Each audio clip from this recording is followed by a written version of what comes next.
Hello, ladies and gentlemen. Welcome to the GameHub. I'm your host, GamerK, and it is time for my very first video of the month of July, and it's time for a little playthrough, kind of an amazing card board game brought to you by Wonderforge. It's Disney Villainous. This is a very fun game where anyone can play as their favorite Disney villains. You can put genies under your spell. You can have a nice game of croquet. You can rule New Orleans. What else can you do? You can become royalty, or if that goes straight down the toilet, you can always kill your arch enemy. Or you can just collect some puppies and make a fabulous fur coat. That's the name of the game, ladies and gentlemen, Being Evil. And in this video, I, your host, will go through the basic rules of the game Villainous, just so you all know. Each set contains their own villains with their own unique playstyles. And in future videos, I will be doing videos dedicated to each villain separately to talk about their strategies, their gameplay, and basically how you can be the best villain you can be. For those wondering, the sets that are out is the first one, The Worst Takes It All. We got Wicked to the Core, and Don't Sing the Song from Descendants. Evil Comes Prepared, and the one that came out this year, Perfectly Wretched.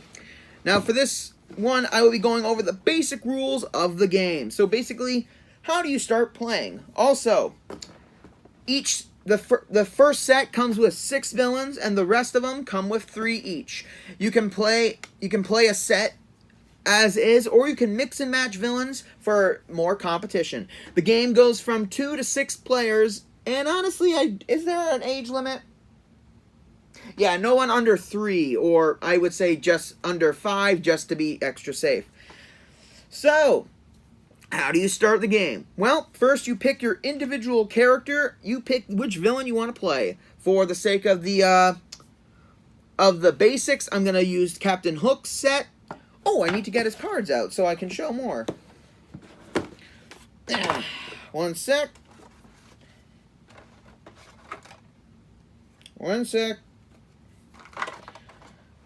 There should be like a technical difficulty screen going on, but I'm a cheap Canadian production. I don't have that kind of money. I don't have that kind of money in my budget. So we got all of Hook's what you need to play the game. So like I said, to start the game, each player picks their own villain that they want to be, and get their corresponding villain board and deck of cards. And for the sake, I will be taking the camera and going para view. There we go. Ooh, that's actually very nice. I like that view. Alright, so here's how you start the game. You take your own villain board. I like how they designed this. It's very compact for each villain. Open it up and you got your various locations. My camera's not wide enough to do a whole thing, so I'm just going to do what I can. Take your villain deck. That is the deck that the villain uses to play through the game. That will correlate to their color. Give it a good shuffle for the game, for the sake of this. And you play it on the left of the villain, right next to the villain's portrait. Then you take your fate deck, which contains all the heroes that will stop you in your schemes. Give that a shuffle. Place it on the right of the board. Now, to start, and then you place your character icon, your character piece onto the leftmost location on your board. In some cases, some villains, such as the Evil Queen, Captain Hook, Jafar, will have a lock token that will go onto one spot on the board. You can easily tell who by looking on the board and looking for the lock symbol. So that goes there at the start of the game. And then to start the game, each player draws 4 cards from their villain deck and the game begins. And to start the game, you decide who goes first. the player who goes first gets 0 of these power tokens. Power is the currency of the game where you will collect and pay the cost in order to play cards and use effects. So the first player gets 0 power tokens. Second player gets 1. Third and fourth get 2, and fifth and sixth gets 3. That's basically the starting point, and each turn you will decide who goes first in each to start the game, and the game goes in. Each turn is comprised of certain phases. 1. Move your villain. Oh, before I forget, before I continue, also make sure with you to have your villain guidebook. This will give you little tidbits about your villains, about the villain you're playing, what to look out for, how to achieve your goal, and basically a little cheat sheet. And also have your action symbol cheat sheet. This shows people what each symbol means on the board and on the back, depending on which set it is. It will give you detailed into the villain objectives via your own or the villains you're up against. This one's from the Wicked to the Core set because you got Facilier, Hades, and Evil Queen. So always keep this handy just as a little reminder and cheat sheet. So first step is to move your character. At the start of your turn, you move your character piece to any open location on the board. Because you cannot stay on the location you're at unless a card says you can't move. There will be some cards that contradict the rules, so if that's the case, follow the card's effects. And then you can activate each of these symbols. You can activate each symbol on your said board that in order to go through the game. You can only activate symbols that you are on during your turn, unless a card says you can activate one to an adjacent area, or so on and so on. So let's go through all these action symbols one at a time. Gain power. By the way, this is the cauldron. This is where all the power tokens go through the majority of the game. Think of this like the bank in Monopoly, but you take some out during the game. Make sure it's in arm's reach of all players. So collect power. You will collect power based on the number appointed on the board. So you can on the board. So collect 1 token from the cauldron. Play a card. You may play 1 card during your turn.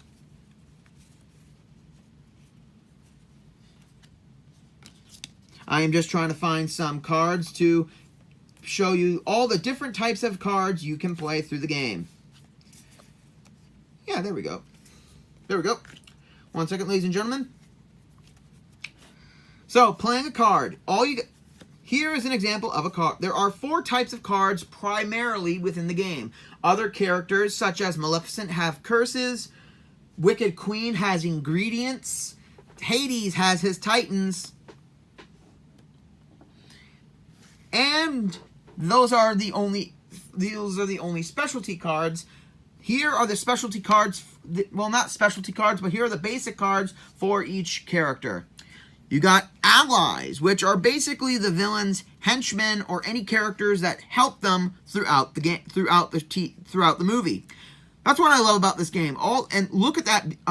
I mean, I'm not sure if you can see it because of the camera, but look at that beautiful artwork. I love how stylized it is. Like, it's animated, but it definitely reminds you of the movie. So basically, this character is the Pirate Brute, and his pay cost is 3. In order to play him, you pay 3 of your power into the cauldron, and then you can place him on the bottom side of your board.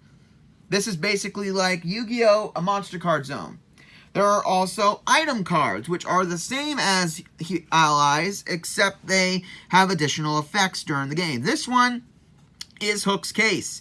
It pays 2 to activate and to play onto the board. Now, during the turn, the location where Hook's Case is, it will gain 1, collect 1. So since this has collect 3, you may collect 4 during when you're at Mermaid Lagoon.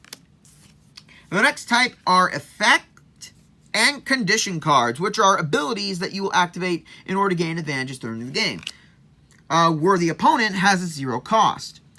And this does count as playing a card during your turn. So if you have a play 1 card and you decide to do an effect, that means you can't play any allies or items or any other cards. This one says gain 2 power, then reveal cards from the top of your deck, fate deck, until you reveal a hero. And then play that hero, and then you discard the rest. I will get to the hero cards in a bit. And then you have conditions, which I kind of think are like trap cards in Yu-Gi-Oh! Conditions cannot be played during your turn. On the contrary, conditions can only be activated during another opponent's turn, and you must activate them when the condition is met. For example, for this one, during their turn, if another player has an ally with 4 or more strength, you may play Cunning. You get to play an ally from your hand for free. Once an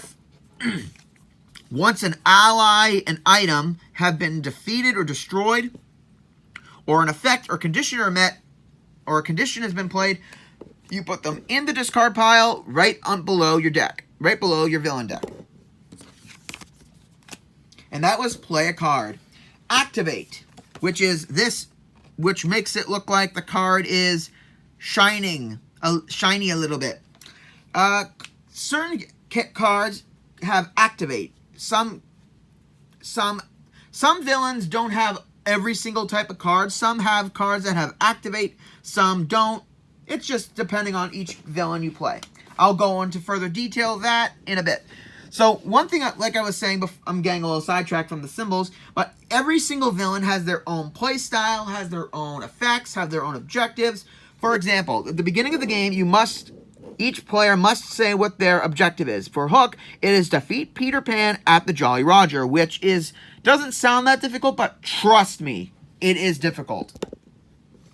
So activate ability, as you can see, Hook has no activate ability. So that's what I'm saying. Not every single villain has the same action symbols in the exact same place, or even the same symbols in general. Each villain has their own, and that makes it challenging or easier depending on the playstyle. Going to Fate, which is basically just like in Sorry, how you screw over an opponent. Once you fade a villain, once you fade a player, if you have more than 2 players, you give them the fate token. Once a player's been faded, they cannot be faded twice in a row. So only until someone else has been faded does the chip go to that player, and then you can fate everyone else. So no player can be faded twice in a row. I like how they included that, because otherwise you can't just gang up on one person. This is your fate deck. Now, you won't use these. The other players will use their fate deck in order to stop the villain from achieving their goals. Oh, by the way, I just gotta say, I love how the back of each card is specifically designed for the villain. Like, look at that beautiful detail. Look at that. That is beautiful craftsmanship. I mean, they could have just left it blank with just the character's symbol, but they went very detailed, and I love the detail look on every single card. That's what I love about this game. They took the time and effort. But anyway, fate cards are basically the heroes, items, effects that basically that are the good guys, which like Pixie Dust, which is an item. When Pixie Dust is played, attach it to a hero. That hero gains 2 strength. Okay, so when you fate someone, they reveal the top 2 cards of their fate deck, and you pick one to play. I got 2 items here, both. So basically, with Taunt, it will attach to a hero that's on the board. You must defeat the hero in order to defeat other hero before you can fight other heroes. And this one will increase the strength. Now, let me find a hero in the deck. Let me find a hero. Here we go. Top of the deck. Here is Peter Pan. And in order to... So when Peter Pan is played, you must immediately play him to Hangman's Tree, even if it's locked. Now, the way to unlock Hangman's Tree... Again, I'm getting a little sidetracked. That happens a lot. Is within Captain Hook's deck, you will need to find and play the Neverland map, which will unlock Hangman's Tree so Hook can get there and have access to all the abilities that are there. Also, when you play an item, you can get rid of Neverland Map in order to pay the cost for that item. I like that. Hook's deck revolves around you having a bunch of pirate thugs that increase their strength in order to increase Peter Pan.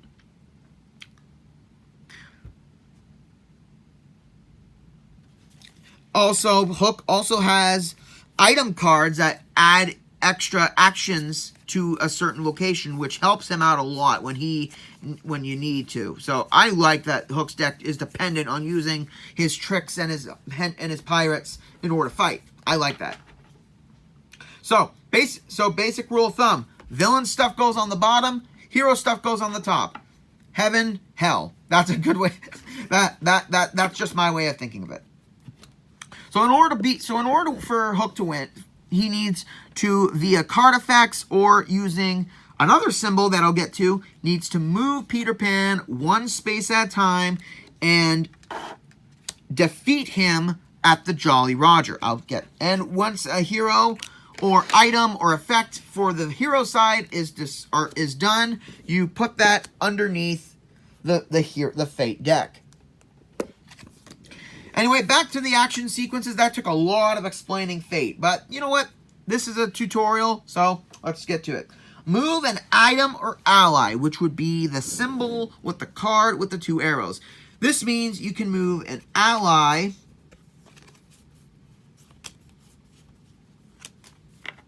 That means you can move when you're at a location that has the move an ally or item. That means during your turn, you can move one ally there we go. You can move an ally from one spot where the spot he is to one adjacent spot. And you can do the same thing to the items. You can have as many cards as you want on the one spot. Just make sure you can tell what is what. There is no limit to how many cards you can have at one spot. Some villains need that in order to work out the kinks of their plan. So yeah, there is no limit to how many cards you can have on your spot, and same goes for the top. Now going to move a hero. Once again, some villains won't have this ability, but Hook has it, so he can defeat Peter Pan. And ironically, it's at the spot where he needs to unlock first. So that's going to make it so if he unlocks it, but he has a hard time getting Peter Pan, or vice versa, if Peter Pan's on the board, but he doesn't have the tree unlocked, it's going to take him longer. It's going to take you longer to get basically that. So move a hero is basically the same thing. Once a turn, you will move a hero to one spot over. Now going to Vanquish, which looks like right here, the broken spiked ball. And I'm going to explain Vanquish right now. Let me just find a good example. Here we go. Have Tinkerbell. Any Tinkerbell fans out there, I am very sorry for what I'm about to do. So, in order to Vanquish, you need to be on a spot that has the Vanquish action. So, it's basically battling. You can only battle unless certain card says you can, or if you're at the Vanquish spot. So, basically, how to Vanquish is you got to look at the number on the bottom left. That indicates a character's strength. And if the strength is equal to or more than here we go. If the strength of your ally is equal to or more than the hero, that character is vanished, and then send both cards to the discard pile. A Vanquish can be used by an ally, but the ally will be sent to the discard pile unless certain card says otherwise. And that is Vanquish. Finally, discard cards. So basically, during your turn, you start off with 4 cards, and at any time, if you don't have a use for certain cards, or you don't need those cards yet, you can discard as many as you want. I just discarded 2. But keep in mind, you cannot draw immediately after you discard. You discard, and then you stop. You don't touch any more cards. And then you can play with the cards you still have if you didn't use an action already. Then at the end of your turn, you draw from your deck until you get until you're at 4 cards again. You only draw on when it's the end of your turn. My dad made that mistake a lot of times, so I had to correct him a lot. Also, this is something I like too. If you run out of cards in your deck, game is not over. You just pick up your discard pile, give it a shuffle, and then put it back in the spot, and you have a fresh deck to continue playing. Same thing with the Fate deck. If the Fate deck runs out, just shuffle the discard pile together and just put it back. Oh boy, that was a big thing on the action symbols. Let's see, what else do I have to talk about in this? Let me see. 1 sec, ladies and gentlemen. On your turn. Yep, fates and abilities, types of cards. So basically, the entire game ends once a villain obtains their objective. The minute that's done, the game is over, and everyone stops playing it. So you don't continue to see who gets second, third, or fourth. That's not how this game works. It's not like Sorry. And that is basically the Villainous Basics Guide. And also, I gotta say, I love these 3D. I love these pieces. They could have just had, like, what a lot of games do. Like, had the character faces on, like, little tabs. But no, they went the extra mile and had this molded. I'm not sure if this is kind of translucent plastic. And as you can see, that's Captain Hook's hat with his coat. And it, I mean, you can't really see because it's translucent, but his little pocket scarf, whatever it is. I don't know the fashion sense, but I really like how they took pride and did all these little figurines. I have all the box sets, so I have every single figurine, but I'm gonna have every figurine out for all the reviews for each one. So, ladies and gentlemen, that is it basically for the how to play. Wait, did I forget? I'm trying to think if I forgot anything. Let's see. Action symbols, basic rules, locations, where to play your cards, Fate deck, Villain deck. Is there anything I'm forgetting? Let's, no, actually. Now that I'm thinking about it, I did not forget anything. So, ladies and gentlemen, thank you very much for joining in. Like, comment, subscribe down below, and in the future video, and starting in October, I will be doing a villain walkthrough of their playstyle, how to play the villain. So be ready for that in October, because October in the GameHub is Villain Month. So, ladies and gentlemen, once again, that is it. Sorry for all my babbling. I am trying to remember if I went through everything or not. So, like, comment, subscribe down below. Get ready for more villain fun in the future. And as for next week on the GameHub, I do another Funko figurine where he pulls all the strings. This is Gamer K, logging out.